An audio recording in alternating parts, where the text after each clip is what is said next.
Whakalofa atu hani hado tūro do wala tala tutupu ke lata e muia whiawhi nei. Whakamua ua lai whiwhilianga he kapeneta ko moa ai he māma he ahu nei. Whakamua koe mau ngai ni e tau whakalele ke lele mai ki niwe he tau mga ahu nei kai whawhasi e tau numela pāsese kua mai ke o mai he motu. Ke ua aki, kua whuakia he whakatuwhono 7 miliona tā la ke lata mo i tau lango matai ke tau mga ahu uka nei ko hoko tau tūlu ki ai. Pihia e tau whiwhilianga he whono kapeneta he māma he ahu i neawhi mo i pungi he ahu nei. Kua whakailoa ai he lilifu i ki pule ko Dalton Tangilangi ke he leo taonga niwe he tupo la he māma he ahu nei. Pungi nei kua tau se ai whiwhilianga ke he whakalelea tunga nini whakamau mai he pahitapu Māori. Tu mau ngai ni hoko mai he whakalele ke he ahu fua ka tau tala whakalaulahi ni koe whai pāsese na kai po ke na kai whai. So ke hei e whiwhilianga whai pāsese ka koe tau pāsese ni hatau tolu pokolo tolu ke he tau tutuanga mahuinga ka o mai ai moi numela ni pe whalata ni numela ne kua whahia e tau whisa he whakiwhono ke langmatai ai tonga ia i lalo hifo he tonga furu po ke ua fu e numela kai mui toanga ia ni ke he tau whakatakataka tonga ia no katalia ke whai tau Māori ke he oatuanga moi puipuianga ro tau i homo fu ma whai tau waha si koe whai tapu ki tua tona kai whai pāsese kai maunga ia ne paleri e lata e mo e tokoroa mo hai foki ni tau tolu ka be o atua i ki whafu koe paleri he aho fua to tātua e tuna ata ne pē hifu tanga ia tuna ata mutu kehe mo i pia foki ni mo i whauru foki ke he tau mahani he tau turui ke tau ngangau ke he motu ki Nisulani. Koe 7 miliona ko whuakia i ke lata mo i tau ngahua ke whahi malolo sino. Lango matai lau tolu ko no nofo mas ke lea. Ke lata mo i tau tutongi he tau tangata ngahua. Ke lata mo i whahi pisinisi. Si pihia mo i whalo tau ngahua he whakatuwhono. Mo ai ke lata mo i tau kaita alofa ke he whale tupi a sihake mai whahi food security. Wakalele kautaha Nisulani ko tu mau ngai ni ke hau he tau whahi tapu takitaha. Ke mahau tonu nei. Koe haiai fōki e tau nonoanga tonga nia mai he whahe tau tolu ke he whainangata po ke na kai whainangata kai mau e tu mau he whalere ke lata i mo e tau koroa mahuinga mo e wharu nia tau koroa kai mo e wharu whiresi fōki. Koe e ke kawho niwe ne nofo ai ki Okalana ko Colin Tukuitonga ne pehea ia kua lata ke tū mau ke anono atu ke lau tōlu toko tōlu nei kua maua ai he flu he mga aho nei, kai no nofo toko taha, mo e no nofo ke he mai ai, mo e ki lalo hifo he puipuianga he whahe malolo sino. Ko e ke kāwho ko Colin Tukuitonga, ko ia koe taha pulotu takitaki atu ke he taha whahi aonga he tau whahe malolo sino ke he aonga pulotu Auckland University. Hanei hana tau manatu ne talahau mai ke BCN he maam he aho i neawhi. Hākua ki sia uka niwe ki moa e moko karea nei ko COVID-19 hākua e tū toko taha, nukutu taha he moana pukelahi. Ka maika tau tolu ki tauwhi tau wakalele osi mo e tau tonga ne ke ua hoko atu ke he motu koe mena nia ne maike ai tau tolu ke pui e ngangau ne si ai hoko atu ke he motu. Ka e mame au koe whai mena ka hae e motu ne moua ke lata mo tau mena kai mo tau singawai tu whangamena pihia si ka maiki ke tūmau e tau wakalele he hoko atu kua lata ke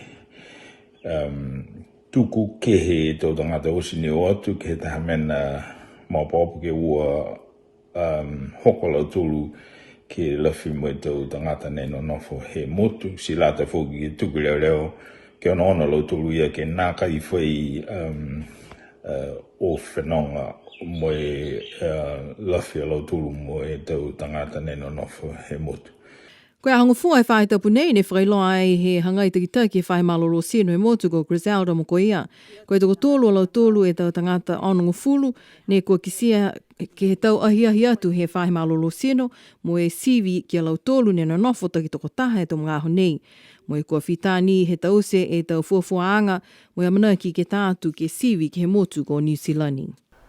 Linga tōna kai mai ke whono ke pule ke whakatolo mai ke wilianga lahi e motu ka e tō kumikumi whakamahino ke ai ke he tau mata whakatu whono. Pihia he talahau he takitaki ho whisa he tau loea he whakatu whono ko Justin Kamupala. Tōlanga e tau tangata he motu kua tupe ke he mga aho nei ha koe ngangao COVID hongfulu mahiwa. Ka e tōlanga fōki kua huhu koe hei ngoa e tuanga he wilianga lahi e motu kua manaki ke whakahoko he mahina ha me. Huhu atua BCN News ke he taha pulotu loea he whakatu whono ko Justin Kamupala. Koe mai ke nakai he whono ke pule ke hiki po ke whakatolo maki e wilianga lahi he motu. Pe he hana tali, nā kai manatua ia tō mai ke tausi pihia ono ke he tau mata whakatu whono tohi, ka tō liunia ia ke kumikumi atu whoki. Taha e whakaholoanga whakatūtala ke he leo taongo ni we he whahe taupuka male, ne e whakalataha mai toko ua e lilifu i ki pule, ko i ki pule ko Dalton Tangilangi, mo i ki pule ko Billy Tālangi. Huhu atu ke laua koe whewheha laua tau manatu hanga uia e ke he wilianga lahi. Ako nia mo dego mna whaiwhekau lahi bihia. Nia mamnaki giai, hakua na kai mana manatu giai. Tonga ne wakesia. Koe tau mana manatuanga ni ke mahu nei, ke he whekau lahi nei. Mui mai e whekau ia, mua atu e whekau e. Na ia ni kua pokia, poko nimu ke he whekau ia. Aila whai ono anga poke, aila langata e whai whakalea po ke whakatutala, ke he whekau ni kai mai longa kua tata mai whoki. E mga aho ke lata i mo whekau ia. Ka koe tuanga ke he tau mirianga ka hamna whakawe ke he tau mata whakatu whono. Si hoko mai ke mga nei, nā kai la ono whuki au koe ke pore, ke tuanga kai ke kupihia. Ke whai masi karea laurahi ke motu, koe whakahoko e miri, poke nā kai. Kai hako manatu, koe ke pore. Kai ke ni kua whakamau ke whakahoko, nā kai whai mene ke lame mai ei tō mamui hako whekau nei, whakahoko e miri. Si tunga ia, mua atu ke he handau tōra motu, tosi ngutu hara ka hake hu mai e ngangau. Si kai ke mau e ngutu hara ia he tau whitau tōru, si mawhora ke he tau manghara ia, ai whai ngangau pikia. Ko hinga whuki ke nono whakai whakahoko mai whakamori, tau tarakawanga ki loto he tau mata whakatu whono. Kai ki kua hai e he mata whakatu whono ke whakatoro maki atu po kua rohi maha ki e masi kere si kua rata ke tausi bia, koe tausi ni ka hapi kia. Ka koe haka pana atu, uta ke whiwhiri anga kua uroa ke whono ke pore, mui tua ke tau mata whakatu whono, whewhe e masi kere lahi puke tose, e ai mea ke whakawhiri anga. Koe pulanga ke whakatoloma ki e wilianga lahi e motu whakakisi ai he ke pule motu koe lilifu ka Olaf Jacobson he whahitapuka male. Pe hea ia, ka maeke i a New Zealand ke whakatoloma ki halau tolo a wilianga, koe linga lata fōki a niwe ke tausi pihia ha koe ngā ngāo COVID hongfulu mahiwa.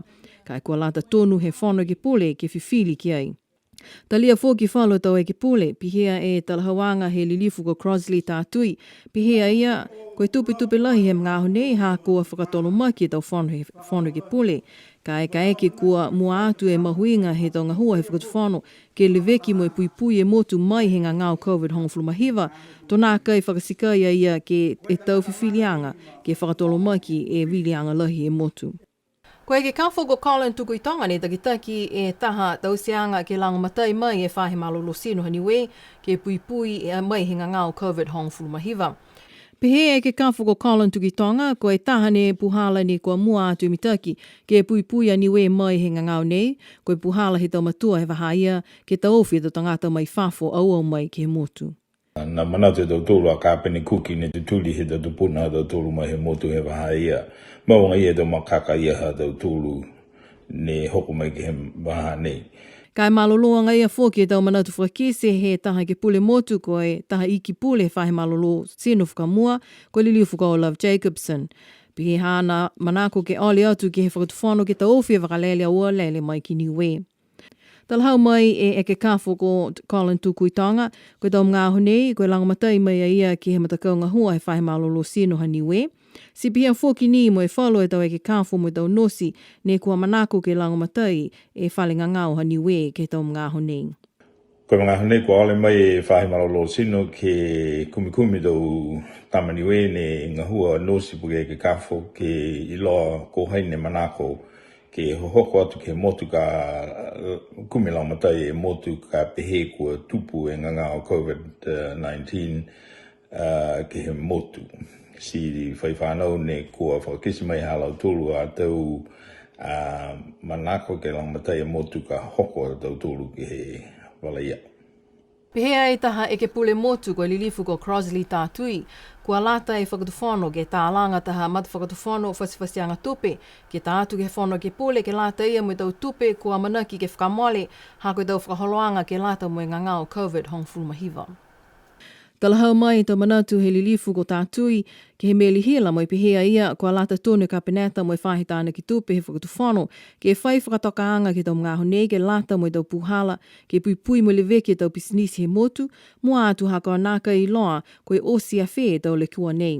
Pehea lilifu ko tātui nā kai māmalahi a ia ke tuanga he tau tupe he whakatuwhono he tau mga honei. Kai mai longa e tau mana ka tupu ha koe nā ngā hoa whoki tau tupe whangahua he whakatuwhono. Pehea ia kua lata ke mai longa e tau whakataanga ngahua he kapeneta. Ke muitua ke tau mata whakatuwhono ne pehea kua lata ke tuku atu e tau pepa whasiwhasianga tupe whou ke muitua ke tau mata whakatuwhono ia. Pehea e lilifu ko tātui kai mai longa whoki, kua lewa whoki he nā kai muitua e whakatuwhono ke tau tauseanga ia whakamata whakatuwhono. Koe maama he aho ngofua, ne whakamoli mai he komisina tukolunga ha New Zealand ki niwe, koe lilifu ko Kirk Yates, kua whuaki ai he whakatuwhono New Zealand 3 miliona tā la ke langamatai ia ke niwe, ke he tau mga aho nei. Nā kai la whai whakamatalanga mai he whakatuwhono, koe whakaonga whewhe e tau tupe nei. Ha kua whitāni ke he whailoa ke he whono ke pule, koe whakahoko i wileanga lahi e motu he mahina ha me, pehe ai e ke pule motu ko lilifu ko Terry Cole, kua lata tonu he mga honei ke whono tumau e whono ke pule, langataha he tau tolu whai tapu. Pehe lilifu ko Terry Cole, kua lata he tau mga honei ke longona i tau hukui ne vili he tau tangata, kua whono ai ke whakatutala e tau manako he tau tangata, mua atu ke whakakisi e tau manako he tau maanga. Koe whono whahiku he whono ke pule ne whakahoko ai he aho hongflumaua he mahina whipuali. Moi kua manaki ke whakahoko e whono he aho ua flumalima he mahina hamasi ke muitua ke tohi whakawe ke whono he tau ono whahi tapu osi. Kai kua whakatolo maki e whono ia.